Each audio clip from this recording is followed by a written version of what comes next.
Hey there, it's Will Vaughan from Your Career Mastery, and in today's video, we're going to be talking about the 8 things that I would look for when I'm starting a new job. If I'm in my current role and I'm looking to move to a new company, start in a new position, what are all the things that you should consider, that you should look at, that you should weigh against your decision of whether or not it's the right move to switch to this role and to switch to this company? That's what we're going to be talking about in this video. Alrighty, so the first thing that I want to look for if I'm going to move to a new role, move to a new company, it's all about career progression. Let's be honest, it's a pretty big move to want to change companies where you're going to meet new people, meet new teams, change location, and really step into a new and unknown environment. So for me personally, if I'm going to do that, it's usually going to be because I'm going to take a big step forward in my career, maybe take on more responsibility, maybe take on more cash as a part of that, but really move forward in my career and really feel like I'm actually making progression and moving forward in my career, not taking a step sideways and not taking a step backwards either. And career progression can mean a lot of different things to a lot of different people. That may refer to the compensation package, so literally moving forward in terms of how much money you're making or other benefits that the company can offer. But it can also mean in terms of taking on new responsibilities. Maybe you're going from working as a specialist to managing a team and moving forward in your career that way. So moving forward in career progression can mean lots of different things to lots of different people, and it can mean something different to you. But I know for me personally, if I'm gonna, again, take that risk of moving to a new company and moving a new role, because there is a bit of risk there, because in your current role, you typically know everyone, you know how it works, you know how to do your job. But when you step into a new environment, there are some things you will know about who you're going to be working with and the kind of role you're going to be doing, but there's also a lot of unknowns too. So you need to make sure that, for me, I know personally, if I'm going to take that risk, I want to make sure it's for the right reasons. I want to make sure that there is career progression there. So for all the times that I've changed roles in my career, back when I started working at a digital marketing agency, till I moved to the insurance tech firm, then I moved to the FMCG company that's global, that I currently work for.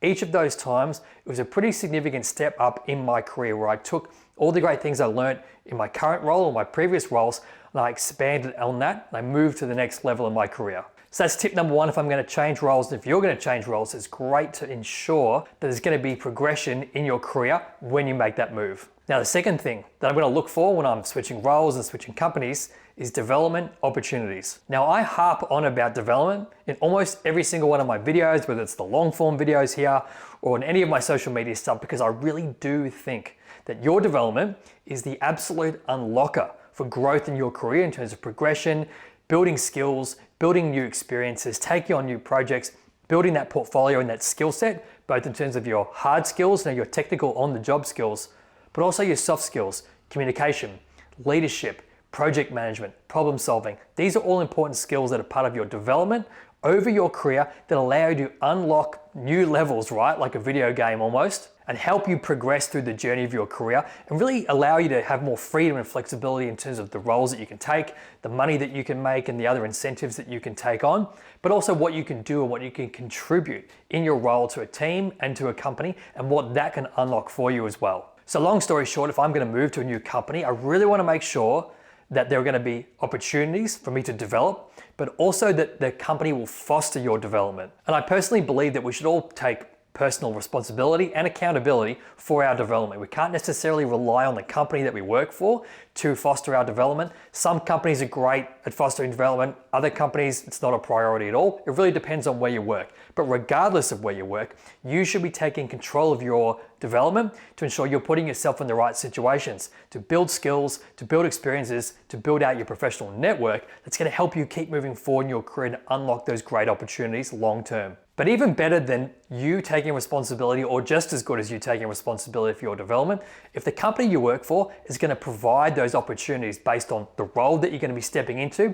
at a new company, but also any other training programs and incentives and courses and workshops that a company may facilitate for you. And I've found, in my experience, that there's 2 kinds of things here, right? There's ensuring that stepping into a new role is going to challenge you. And if your new role is going to challenge you, it's going to stretch you a little bit. That's fantastic. That's going to help you keep moving forward, building those skills, building new muscles in different areas that again will help you keep moving forward.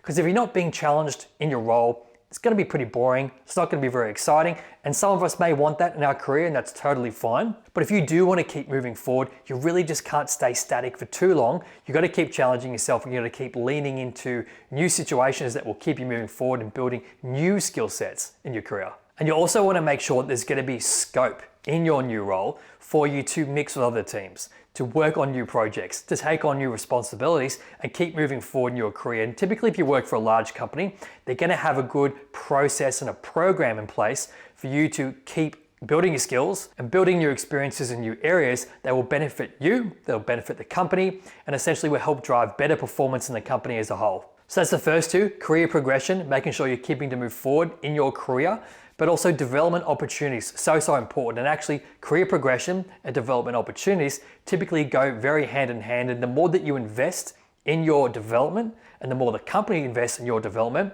you win, the company wins, and that will really help expedite growth in your career, both in the short term, but also in the long term of your career as well. The third thing I look for when moving to a new company is the company culture. So you can ask outright to the recruiter or to the hiring manager, what's the vibe on this company? Don't necessarily say what's the vibe, but you can say, what's the company culture like? What are the values of this company?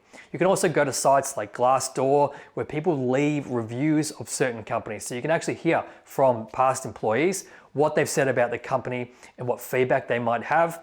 You can also go on LinkedIn and you can see how long have current employees typically stayed at the company. This will help give you a great indication if the company's got a good culture, because if people stay for a long time, if they've got a long tenure at that particular company, that's going to give you a good indication that they've got a good culture because they retain people. On the flip side, if everyone comes for 1 year or 2 years and then leaves, maybe there's not enough at this company to really attract the right talent and keep them for long enough, and maybe they don't invest in their people, and maybe that's a red flag for you if you're looking to take a role with this particular company. I know for the role that I currently have at the FMCG company that I work for, that they're very well known for people having very long tenures. And I found this to actually be the case as a reality.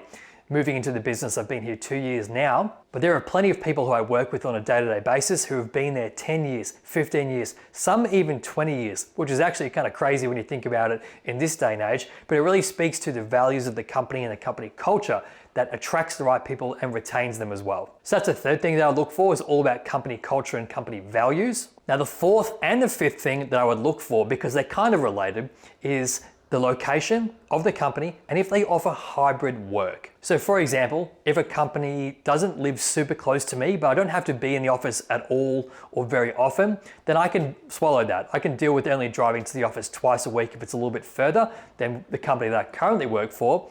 But if it's fully remote, for me personally, I don't want to work fully remote. I went through lockdowns in Melbourne where you had to work from home 5 days a week, and that's where I learned. For me personally, not a vibe. But also likewise, I remember what it was like pre-COVID when we were in the office 5 days a week, and that really wasn't my jam either. So I know for me personally, and everyone's preference here is going to be different, that I love 2 days a week in the office and the rest working from home, working remotely. Fantastic. That's a great balance for me because I get that home time to focus and to recharge and take care of life admin before work, after work, and in my lunch break. But I also get those office days where I can connect with people. You can have that in-person, face-to-face time where you can collaborate and you can network and you can socialize and build connections that are meaningful with the people that you work with. I think that both are important. Again, it just depends on your personal preference, but I know that that is my preference. So if I was going to move to a new role, I would want to make sure that that lifestyle benefit of remote or hybrid working is still accounted for. So if you're looking at a new role, really look at, do they offer the kind of working flexibility that you might be looking for? And also, where are they located? Are they a global company? Are they just based in your city? Are they just based in your state? Are they located quite far from where you personally live? These are all things you need to weigh up, especially if commuting or driving to work is going to impose a very big difference to your current lifestyle. Okay, now the sixth thing that I would look at if I'm looking to change roles is the compensation package and benefits. Typically for me, the biggest pay rises that I've had in my career have come when I've changed jobs.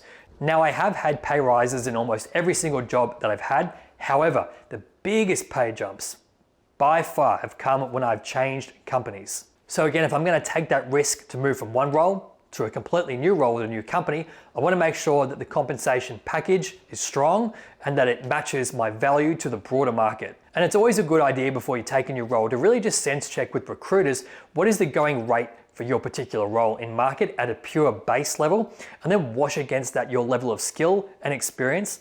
And then you can ask the recruiter or the hiring manager when you're going through the job interview process, what is their budget for the particular role? And then you can ask the recruiter or the hiring manager when you're going through the job interview process, what is their budget for the role? Making sure that they've got a budget that aligns with your salary expectations, either at a salary level, but as well at a bonus level and a total compensation package. So if you're going for a role, and this can differ between different countries. For example, if you live in America, they do have other benefits, including medical insurance and things like that. That's not really a factor in countries like Australia, but you want to look at the total compensation package that's available.